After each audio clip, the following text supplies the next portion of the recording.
The Book of Mormon narrative begins, following the story of Lehi and his family, as they flee Jerusalem. Their flight takes them south, down the Arabian Peninsula, following the shores of the Red Sea. About a year into their journey, after making several stops along the way, they eventually turn east, at a place called Nahom, and cut across the Arabian desert. 7 years later, they arrive on the other side of the peninsula, at a coastal paradise they named Bountiful, where they constructed a large ship to take them across the oceans to the New World.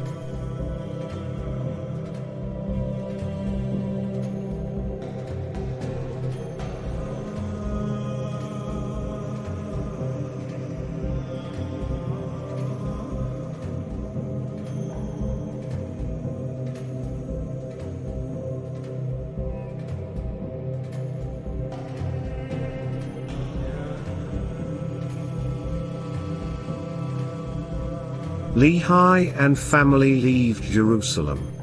They head south for the Red Sea. Lehi came down, by the borders, near the shore of the Red Sea, and he traveled in the wilderness, in the borders, which are nearer the Red Sea. After a few days' travel, they set up camp, in a valley, along a continuous flowing river. Lehi had traveled 3 days. He pitched his tent, in a valley, by the side of a river of water. And when my father saw that the waters of the river emptied into the fountain of the Red Sea, he spake, "Be like unto this river, continually running." Lehi names the river Laman, and the valley Lemuel, after his eldest sons. LDS apologists claim to have found this valley and river. Taib al-Ism, a seasonal wadi, inside a steep canyon. Not quite the valley with a continuous flowing river that the text describes. The Book of Mormon states that Lehi reached this valley 3 days after leaving Jerusalem. Taib is 225 miles away. That's a pace of 75 miles per day.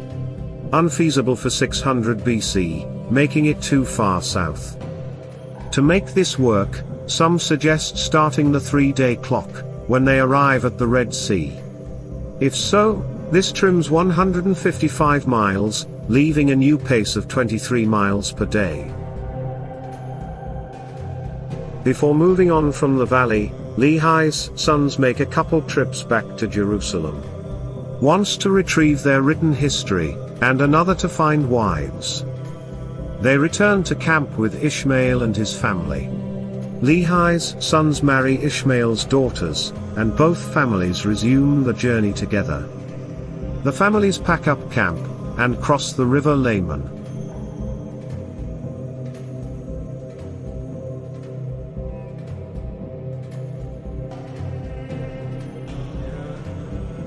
We did take our tents and depart into the wilderness, across the river Laman. After crossing the river, they now head in a nearly south-southeast direction. After 4 days' travel, they set up a new camp, and call that place, Shazer. We traveled for the space of 4 days, nearly a south-southeast direction, and we did pitch our tents, again. And we did call the name of the place, Shazer.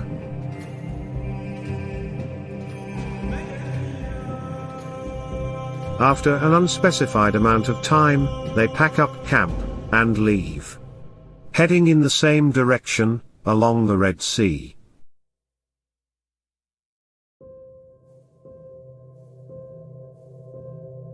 We did go forth again, in the wilderness.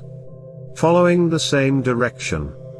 Keeping in the most fertile parts of the wilderness, which were in the borders, near the Red Sea. After many days' travel, the families make a new camp. At some point, Nephi leaves their camp, and climbs up a mountain. Nephi did go forth, up into the top of the mountain. Nephi would have ventured into the Hejaz Mountains. A range that runs parallel to the coast, all the way down the peninsula. Afterwards, Nephi returns back down to camp.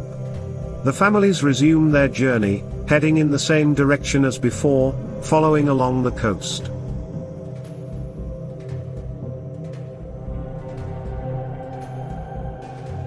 We did again take our journey, traveling nearly the same course as in the beginning. After the space of many days, they make camp again, by a place called Nahom. It's a bittersweet stop for them.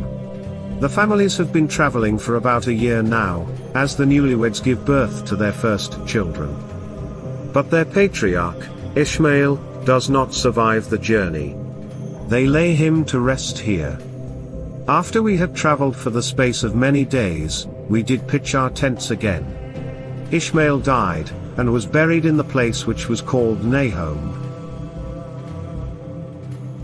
After the families pack up to leave Nahom, they turn, and head, in a nearly eastward direction.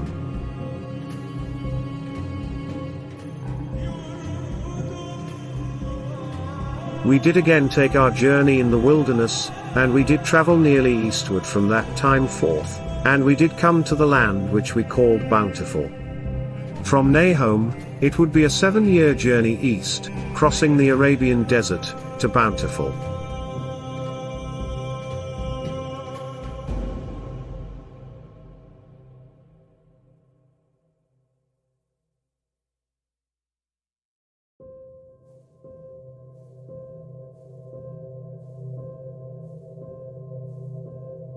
It is clear from the Book of Mormon, that Nahom should be somewhere, along the coast of the Red Sea. Therefore, since Bountiful is nearly eastward from Nahom, its location is expected to be roughly, where the coast, intersects, Bountiful's latitude.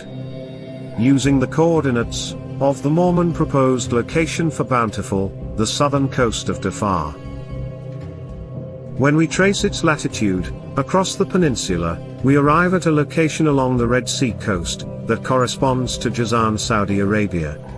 We will use this as our point of reference, for where, roughly, Nahom should be.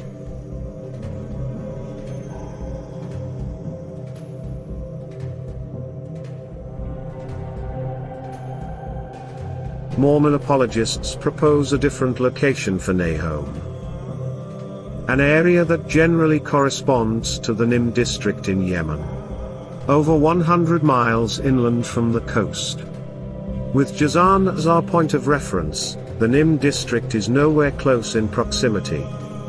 The contrast in locations is drastic. The coastal area of Jazan sits at sea level. To go from the coast, inland to the Nihm district, would be the distance equivalent, of walking, from Seattle, Washington, to Portland, Oregon, while scaling the 5,000-foot Hejaz Mountains. The Nihm district, an arid and mountainous terrain, with scattered villages, is situated at an elevation, equivalent to the mile-high city of Denver, Colorado. There is nothing, in the Book of Mormon text, that indicates the families abandoned the Red Sea coast, to make such a daunting trek, to reach Nahom. Apologists present basic maps like this, that are void of terrain. They simply draw a line down to the Nihm area, without offering any explanation, how the Book of Mormon text, gets you there.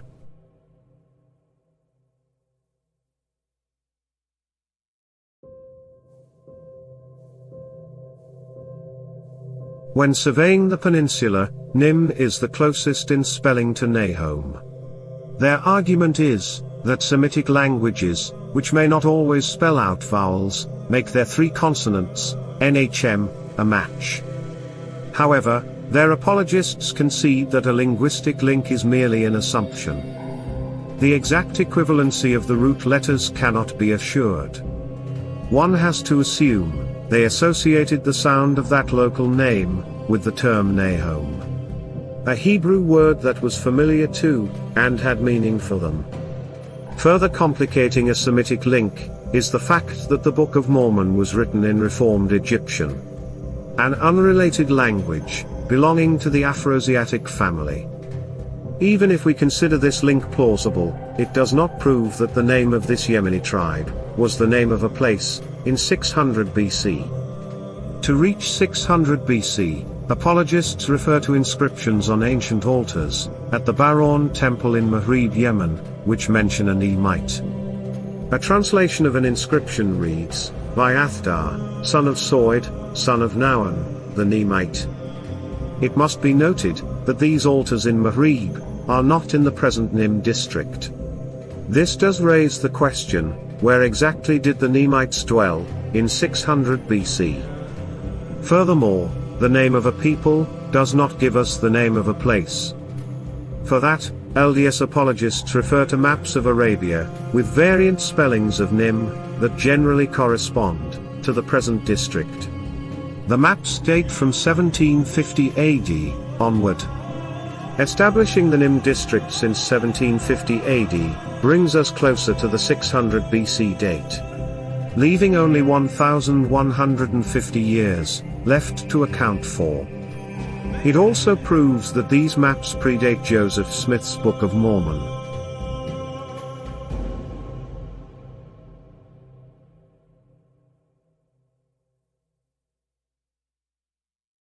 For many reasons, the author of the Book of Mormon was obviously ignorant of the Arabian terrain.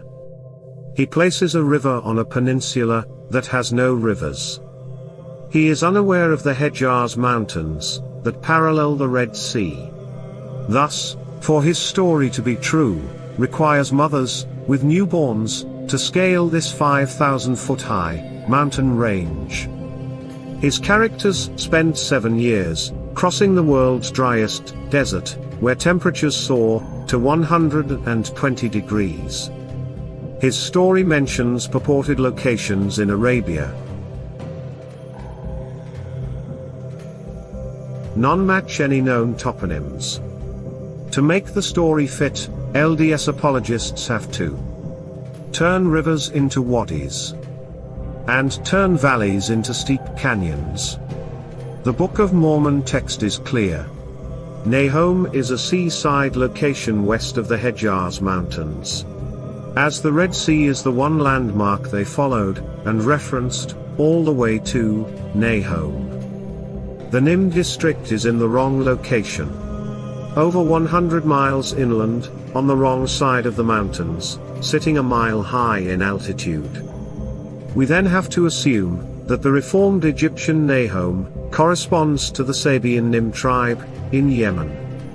And assume that the Nihm people had a place named after them in 600 BC. And also assume that Lehi crossed paths wherever their territory was located in 600 BC.